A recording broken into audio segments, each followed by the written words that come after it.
हरे कृष्णा। सभी भक्तों को राधे राधे। श्रीमद् भागवत महापुराण के पंचम स्कंद की कथा चल रही है।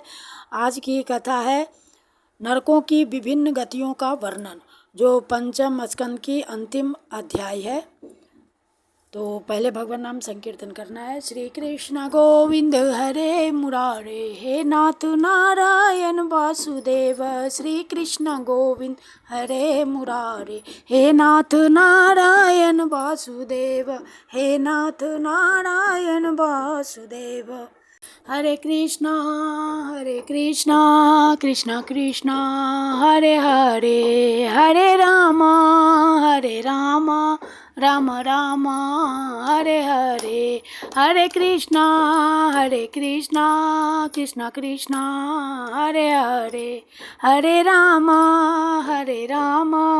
राम राम हरे हरे। हरे कृष्णा कृष्णा कृष्णा हरे हरे, हरे राम राम राम हरे हरे। हरे कृष्णा कृष्णा कृष्णा हरे हरे, हरे राम राम राम हरे हरे। हरे कृष्णा कृष्णा कृष्णा हरे हरे, हरे राम राम राम हरे हरे। हरि बोल हरि बोल हरि बोल हरि बोल हरि बोल हरि बोल हरि बोल हरि बोल हरि बोल हरि बोल हरि बोल हरि बोल। बोले सदगुरुदेव भगवान की जय, वृंदावन बिहारी लाल की जय, गिरिराज धरन की जय, द्वारिकाधीश महाराज की जय। नमः पार्वती पति हर हर महादेव की जय, सदगुरुदेव भगवान की जय। जय श्री राधे। भगवान वेद व्यास की जय, सुखदेव जी महाराज की जय, श्रीमद् भागवत भगवान की जय। जय श्री राधे, जय जय श्री राधे, जय जय श्री राधे श्याम। अथ षड्विंशो अध्याय, नरकों की विभिन्न गतियों का वर्णन। राजा परीक्षित ने पूछा, महर्षि, लोगों को जो ये ऊंची नीची गतियां प्राप्त होती हैं, उनमें इतनी विभिन्नता क्यों है?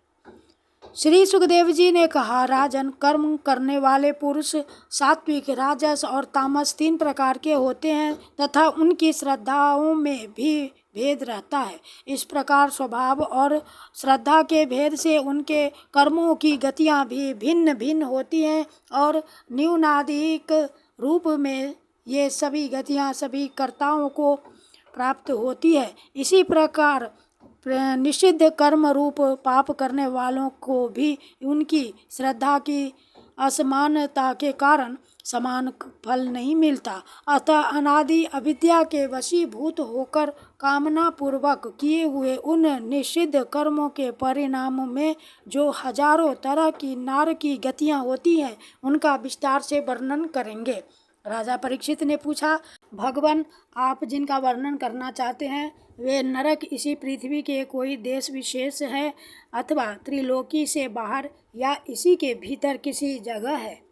श्री सुखदेव जी ने कहा, राजन, वे त्रिलोकी के भीतर ही है तथा दक्षिण की ओर पृथ्वी से नीचे जल के ऊपर स्थित है। इसी दिशा में अग्नि, स्वात आदि पितृगण रहते हैं। वे अत्यंत एकाग्रता पूर्वक अपने वंशधरों के लिए मंगल कामना किया करते हैं। उस नरक लोक में सूर्य के पुत्र पितृराज भगवान यम अपने सेवकों के सहित रहते हैं तथा भगवान की आज्ञा का उल्लंघन न करते हुए अपने दूतों द्वारा वहां लाए हुए मृत प्राणियों को उनके दुष्कर्मों के अनुसार पाप का फल दंड देते हैं। परीक्षित, कोई लोग नरकों की संख्या 21 बताते हैं। अब हम नाम, रूप और लक्षणों के अनुसार उनका क्रमशः वर्णन करते हैं।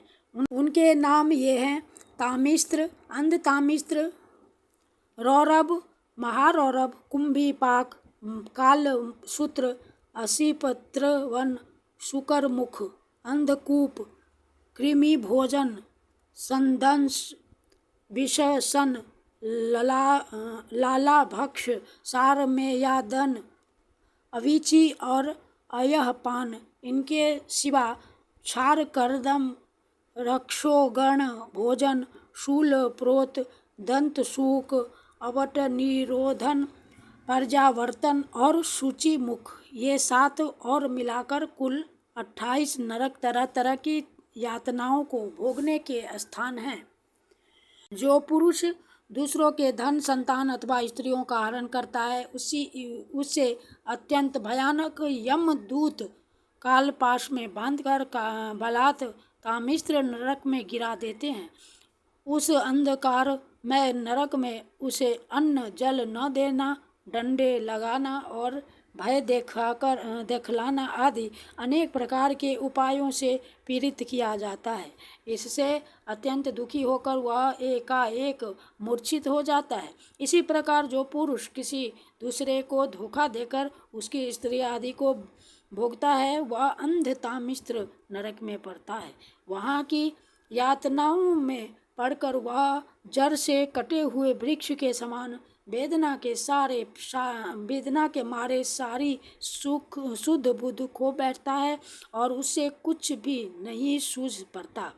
इसी से इस नरक को अंधतामिश्र कहते हैं। जो पुरुष इस लोक में यह शरीर ही मैं हूँ और ये स्त्री धन आदि मेरे हैं, ऐसी बुद्धि से दूसरे प्राणियों से द्रोह करके निरंतर अपने कुटुंब के ही पालन पोषण में लगा रहता है, वह अपना शरीर छोड़ने पर अपने पाप के कारण स्वयं ही रौरव नरक में गिरता है। इस लोक में उसने जिन जीवों की जिस प्रकार कष्ट पहुँचाया होता है, परलोक में यम यातना का समय आने पर वे जीव रूरू होकर उससे उसी प्रकार कष्ट पहुँचाते हैं।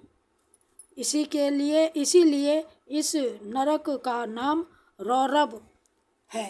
रूरू सर्प से भी अधिक क्रूर स्वभाव वाले एक जीव का नाम है। ऐसा ही महारौरव नरक है। इसमें वह व्यक्ति जाता है जो और किसी की परवाह न कर केवल अपने ही शरीर का पालन पोषण करता है। वहाँ कच्चा मांस खाने वाले रूरू इसे मांस के लोभ से काटते हैं। जो क्रूर मनुष्य इस लोक में अपना पेट पालने के लिए जीवित पशु या पक्षियों को रांधता है, उस हृदयहीन राक्षसों से भी गए बीते पुरुष को यमदूत कुंभी पाक नरक में ले जाकर खौलते हुए तेल में रांधते हैं। जो मनुष्य इस लोक में माता पिता ब्राह्मण और वेद से विरोध करता है उसे यमदूत कालसूत्र नरक में ले जाते हैं। इसका घेरा 10,000 योजन है। इसकी भूमि तांबे की है। इसमें जो तपा हुआ मैदान है वह ऊपर से सूर्य और नीचे से अग्नि के दाह से जलता रहता है। वहाँ पहुँचाया हुआ पापी जीव भूख प्यास से व्याकुल हो जाता है और उसका शरीर बाहर भीतर से जलने लगता है।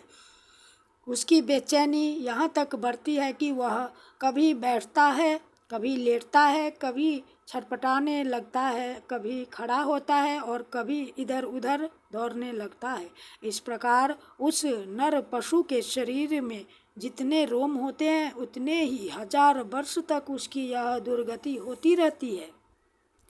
जो पुरुष किसी प्रकार की आपत्ति न आने पर भी अपने वैदिक मार्ग को छोड़कर अन्य पाखंड पूर्ण धर्मों का आश्रय लेता है उसे यमदूत 80 पत्र वन नरक में ले जाकर कोड़ों से पीटते हैं। जब मार से बचने के लिए वह इधर उधर दौड़ने लगता है तब उसके सारे अंग तालवन के तलवार के समान पहने पत्तों से, जिनमें दोनों ओर धारें होती है, टूक टूक होने लगते हैं। तब वह अत्यंत वेदना से हाय मैं मरा इस प्रकार चिल्लाता हुआ पद पद पर मूर्छित होकर गिरने लगता है। अपने धर्म को छोड़कर पाखंड मार्ग में चलने से उसे इस प्रकार अपने कुकर्म का फल भोगना पड़ता है। इस लोक में जो पुरुष राजा या राज कर्मचारी होकर किसी निरपराध मनुष्य को दंड देता है अथवा ब्राह्मण को शरीर दंड देता है वह महापापी मरकर शुकर मुख नरक में गिरता है। वहाँ जब महाबली यमदूत उसके अंगों को कुचलते हैं तब वह कोल्हू में पेरे जाते हुए गन्नों के समान पीड़ित होकर जिस प्रकार इस लोक में उसके द्वारा सताए हुए निरपराध प्राणी रोते चिल्लाते थे उसी प्रकार कभी अर्थ स्वर से चिल्लाता और कभी मूर्छित हो जाता है। जो पुरुष इस लोक में खटमल आदि जीवों की हिंसा करता है वह उनसे द्रोह करने के कारण अंधकूप नरक में गिरता है, क्योंकि स्वयं भगवान ने ही रक्तपान आदि उनकी वृत्ति बना दी है और उन्हें उसके कारण दूसरों को कष्ट पहुंचाने का ज्ञान भी नहीं है। किंतु मनुष्य की वृत्ति भगवान ने विधि निषेध पूर्वक बनाई है और उससे दूसरों के कष्ट का ज्ञान भी है। वहाँ वे पशु, मृग, पक्षी, सांप आदि रेंगने वाले जंतु, मच्छर, जूं, खटमल और मक्खी आदि जीव जिनसे उसने द्रोह किया था उसे सब ओर से काटते हैं। इससे उसकी निद्रा और शांति भंग हो जाती है और स्थान न मिलने पर भी वह बेचैनी के कारण उस घोर अंधकार में इस प्रकार भटकता रहता है जैसे रोगग्रस्त शरीर में जीव छटपटाया करता है। जो मनुष्य इस लोक में बिना पंच महायज्ञ किए तथा जो कुछ मिले उसे बिना किसी दूसरे को दिए स्वयं ही खा लेता है उसे कोय के समान कहा गया है। वह परलोक में कृमि भोजन नामक निकृष्ट नरक में गिरता है। वहाँ 1,00,000 योजन लंबा चौड़ा एक कीड़ों का कुंड है। उसी में उसे भी कीड़ा बनकर रहना पड़ता है और जब तक अपने पापों का प्रायश्चित न करने वाले उस पापी के बिना दिए और बिना हवन किए खाने के दोष का अच्छी तरह शोधन नहीं हो जाता तब तक वह उसी में पड़ा कष्ट भोगता रहता है। वहाँ कीड़े उसे नोचते हैं और वह कीड़ों को खाता है। राजन, इस लोक में जो व्यक्ति चोरी या करजोरी से ब्राह्मण के अथवा आपत्ति का समय न होने पर भी किसी दूसरे पुरुष के सुवर्ण और रत्नादि का हरण करता है उसे मरने पर यमदूत संदंस नामक नरक में ले जाकर तपाए हुए लोहे के गोलों से दागते हैं और संरसी से उसकी खाल नोचते हैं। इस लोक में यदि कोई पुरुष अगम्य स्त्री के साथ संभोग करता है अथवा कोई स्त्री अगम्य पुरुष से व्यभिचार करती है तो यमदूत उसे तप्त सुरमी नामक नरक में ले जाकर कोरों से पीटते हैं तथा पुरुष को तपाई हुए लोहे की स्त्री मूर्ति से और स्त्री को तपाई हुई पुरुष प्रतिमा से आलिंगन कराते हैं। जो पुरुष इस लोक में पशु आदि सभी के साथ व्यभिचार करता है उसे मृत्यु के बाद यमदूत वज्र कंटक शाल्मली नरक में गिराते हैं और वज्र के समान कठोर कांटों वाले सेमर के वृक्ष पर चढ़ाकर फिर नीचे की ओर खींचते हैं। जो राजा या राजपुरुष इस लोक में श्रेष्ठ कुल में जन्म पाकर भी धर्म की मर्यादा का उच्छेद करते हैं वे उस मर्यादातिक्रमण के कारण मरने पर बैतरनी नदी में पट के जाते हैं। यह नदी नरकों की खाई के समान है। उसमें मल मूत्र पीप रक्त केश नख हड्डी चर्बी मांस और मज्जा आदि गंदी चीज़ें भरी हुई है। वहाँ गिरने पर उन्हें इधर उधर से जल के जीव नोचते हैं किंतु इससे उनका शरीर नहीं छूटता। पाप के कारण प्राण उसे बहन किए रहते हैं और वे उस दुर्गति को अपनी करनी का फल समझकर मन ही मन संतप्त होते रहते हैं। जो लोग शौच और आचार के नियमों का परित्याग कर तथा लज्जा को तिलांजलि देकर इस लोक में शूद्राओं के साथ संबंध गांठकर पशुओं के समान आचरण करते हैं वे भी मरने के बाद पीप विष्ठा मूत्र कफ और मल से भरे हुए पुयोद नामक समुद्र में गिरकर उन अत्यंत घृणित वस्तुओं को ही खाते हैं। इस लोक में जो ब्राह्मण आदि उच्च वर्ण के लोग कुत्ते या गधे पालते और शिकार आदि में लगे रहते हैं तथा शास्त्र के विपरीत पशुओं का वध करते हैं मरने के पश्चात वे प्राणरोध नरक में डाले जाते हैं और वहाँ यमदूत उसे लक्ष्य बनाकर बाणों से बींधते हैं। जो पाखंडी लोग पाखंड पूर्ण यज्ञों में पशुओं का वध करते हैं उसे परलोक में वैशस यानी विषसन नरक में डालकर वहाँ के अधिकारी बहुत पीड़ा देकर काटते हैं। जो द्विज कामातुर होकर अपनी सवर्णा भार्या को वीर्यपान कराता है उस पापी को मरने के बाद यमदूत वीर्य की नदी यानी लाल भद्र नामक नरक में डालकर वीर्य पिलाते हैं। लाल भक्ष नामक नरक में डालकर बीज पिलाते हैं। जो कोई चोर अथवा राजा या राजपुरुष इस लोक में किसी के घर में आग लगा देते हैं, किसी को विष दे देते हैं अथवा गांवों या व्यापारियों की टोलियों को लूट लेते हैं, उन्हें मरने के पश्चात सार में या दन नामक नरक में वज्र की सी दाढ़ों वाले 720 यमदूत कुत्ते बनकर उसे बड़े वेग से काटने लगते हैं। इस लोक में जो पुरुष किसी की गवाही देने में, व्यापार में अथवा दान के समान समय किसी भी तरह झूठ बोलता है वह मरने पर आधार शून्य अविचीमान नरक में पड़ता है। वहाँ उसे 100 योजन ऊंचे पहाड़ के शिखर से नीचे को सिर करके गिराया जाता है। उस नरक की पत्थर की भूमि जल के समान जान पड़ती है, इसीलिए इसका नाम अविचीमान है। वहाँ गिराए जाने से उसके शरीर के टुकड़े टुकड़े हो जाने पर भी प्राण नहीं निकलते, इसलिए इसे बार बार ऊपर ले जाकर पटका जाता है। जो ब्राह्मण या ब्राह्मणी अथवा व्रत में स्थित और कोई भी प्रमादवश मदपान करता है तथा जो क्षत्रिय या वैश्य सोमपान करता है उसे यमदूत अयहपान नाम के नरक में ले जाते हैं और उनकी छाती पर पैर रखकर उनके मुंह में आग से लगाया हुआ लोहा डालते हैं। जो पुरुष इस लोक में निम्न श्रेणी का होकर भी अपने को बड़ा मानने के कारण जन्म तप विद्या आचार वर्ण या आश्रम में अपने से बड़ों का विशेष सत्कार नहीं करता, वह जीता हुआ भी मरे के ही समान है।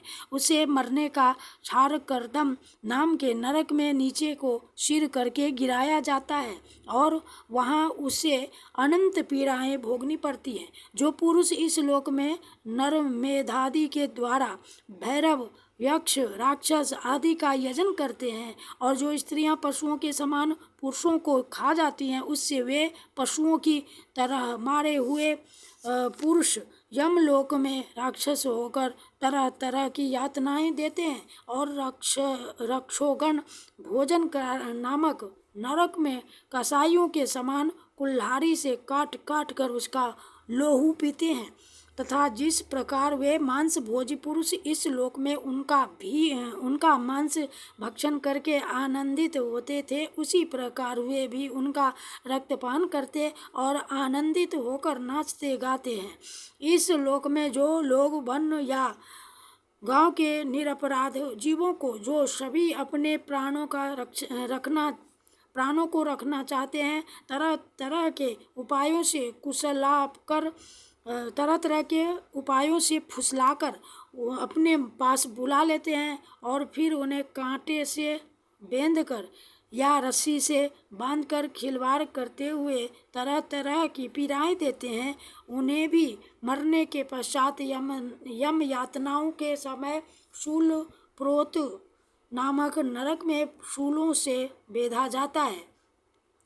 उस समय जब उन्हें भूख प्यास सताती है और कंक बटेर आदि तीखी चोंचों वाले नरक के भयानक पक्षी नोचने लगते हैं, तब अपने किए हुए सारे पाप याद आ जाते हैं। या राजन, इस लोक में जो सर्पों के समान उग्र स्वभाव पुरुष दूसरे जीवों को पीड़ा पहुंचाते हैं, वे मरने पर दंत शूक नाम के नरक में गिरते हैं। वहाँ 5-5 7-7 मुंह वाले सर्प उनके समीप आकर उन्हें चूहों की तरह निगल जाते हैं। जो व्यक्ति यहाँ दूसरे प्राणियों को अंधेरी खतियों अंधेरी खतियों, कोठों या गुफाओं में डाल देते हैं। उन्हें परलोक में यमदूत वैसे ही स्थानों में डालकर विषैली आग के धुएं में घोंटते हैं। इसलिए इस नरक को अवटनिरोधन कहते हैं। जो गृहस्थ अपने घर आए अतिथि अभ्यागतों की ओर बार बार क्रोध में भरकर ऐसी कुटिल दृष्टि से देखता है मानो उन्हें भस्म कर देगा, वह जब नरक में जाता है तब उस पाप दृष्टि के नेत्रों को गिद्ध, कंक, काक और बटेर आदि वज्र की सी कठोर चोंचों वाले पक्षी बलात् निकाल लेते हैं। इस नरक को पर्यावर्तन कहते हैं।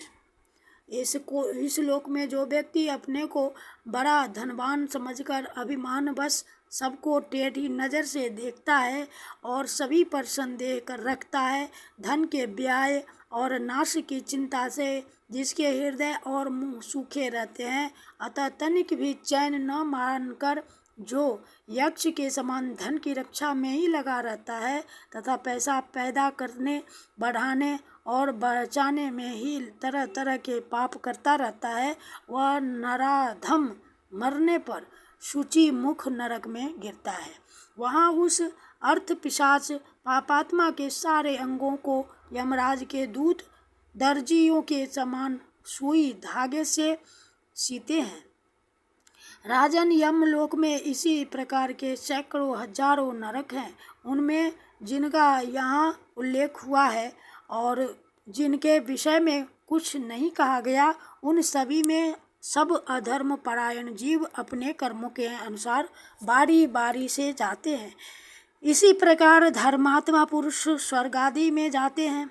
इस प्रकार नरक और स्वर्ग के भोग से जब इनके अधिकांश पाप और पुण्य क्षीण हो जाते हैं, तब बाकी बचे हुए पुण्य पाप रूप कर्मों को लेकर ये फिर इसी लोक में जन्म लेने के लिए लौट आते हैं। इन धर्म और अधर्म दोनों से विलक्षण जो निवृत्ति मार्ग है, उसका तो पहले द्वितीय स्कंद में ही वर्णन हो चुका है। पुराणों में जिसका 14 भुवन के रूप में वर्णन किया गया है, वह ब्रह्मांड कोश इतना ही है। यह साक्षात परम पुरुष श्री नारायण का अपनी माया के गुणों से युक्त अत्यंत स्थूल स्वरूप है। इसका वर्णन मैंने तुम्हें सुना दिया। परमात्मा भगवान का उपनिषदों में वर्णित निर्गुण स्वरूप यद्यपि मन बुद्धि की पहुँच के बाद बाहर है, तो भी जो पुरुष इस स्थूल रूप का वर्णन आदरपूर्वक पढ़ता, सुनता या सुनाता है, उसकी बुद्धि श्रद्धा और भक्ति के कारण शुद्ध हो जाती है और वह उस सूक्ष्म रूप का भी अनुभव कर सकता है। यति को चाहिए कि भगवान के स्थूल और सूक्ष्म दोनों प्रकार के रूपों का श्रवण करके पहले स्थूल रूप में चित्त को स्थिर करे, फिर धीरे धीरे वहाँ से हटाकर उसे सूक्ष्म में लगा दे। परीक्षित, मैंने तुमसे पृथ्वी, उसके अंतर्गत द्वीप, वर्ष, नदी, पर्वत, आकाश, समुद्र, पाताल, दिशा, नरक, ज्योतिर्गण और लोकों की स्थिति का वर्णन किया। यही भगवान का अति अद्भुत स्थूल रूप है जो समस्त जीव समुदाय का आश्रय है। इति श्रीमद्भगवते महापुराणे वैयासिक्यामष्टादशसहस्रयां परमहंस्यां संहितायां पंचमस्कन्धे नरकानुवर्णनं नाम षड्विंशोऽध्यायः। श्रीकृष्णार्पणं कृष्णार्पणं कृष्णार्पणम् इति पंचमः स्कन्धः समाप्तः। हरि ओम तत्सत्। श्री कृष्ण गोविंद हरे मुरारे, हे नाथ नारायण वासुदेव। श्री कृष्ण गोविंद हरे मुरारे, हे नाथ नारायण वासुदेव, हे नाथ नारायण वासुदेव। हरे कृष्णा कृष्णा कृष्णा हरे हरे, हरे राम राम राम हरे हरे, हरे कृष्णा कृष्णा कृष्णा हरे हरे, हरे राम राम राम हरे हरे। गोविंद बोलो हरि गोपाल बोलो, राधा रमन हरि गोविंद बोलो, गोविंद बोलो हरि गोपाल बोलो, राधा रमन हरि गोविंद बोलो, गोविंद बोलो हरि गोपाल बोलो, राधा रमन हरि गोविंद बोलो। हरि बोल हरि बोल हरि बोल हरि बोल हरि बोल हरि बोल हरि बोल हरि बोल। राधे कृष्णा कृष्णा कृष्णा राधे राधे, राधे श्याम श्याम श्याम राधे राधे, राधे कृष्णा कृष्णा कृष्णा राधे राधे, राधे श्याम श्याम श्याम राधे राधे, राधे कृष्णा कृष्णा कृष्णा राधे राधे, राधे श्याम श्याम श्याम राधे राधे, राधे राधे राधे राधे राधे राधे, श्री राधे राधे राधे राधे राधे राधे राधे, जय राधे राधे राधे राधे राधे राधे राधे राधे राधे राधे राधे राधे राधे, जय जय श्री राधे श्याम। कृष्णाय वासुदेवाय हरे परमात्मने प्रणतक्लेशनाशाय गोविंदाय नमो नमः। कृष्णाय वासुदेवाय देवकी नंदनाय च नंदगोपकुमाराय गोविंदाय नमो नमः। नमः पंकजनाभाय नमः पंकजमालिने नमः पंकजनेत्राय नमस्ते पंकजांगे। हे कृष्ण करुणा सिंधु दीन बंधु जगतपते गोपेश गोपिका कांत राधा कांत नमस्तुते, राधा कांत नमस्तुते, राधा कांत नमस्तुते। बोलिए सतगुरुदेव भगवान की जय, वृंदावन बिहारी लाल की जय, गिरिराज धरन की जय, नमः पार्वती पते हर हर महादेव की जय, सदगुरुदेव भगवान की जय। जय जय श्री राधे, जय जय श्री राधे, जय जय श्री राधे श्याम। बोलिए सदगुरुदेव भगवान की जय, वृंदावन धाम की जय।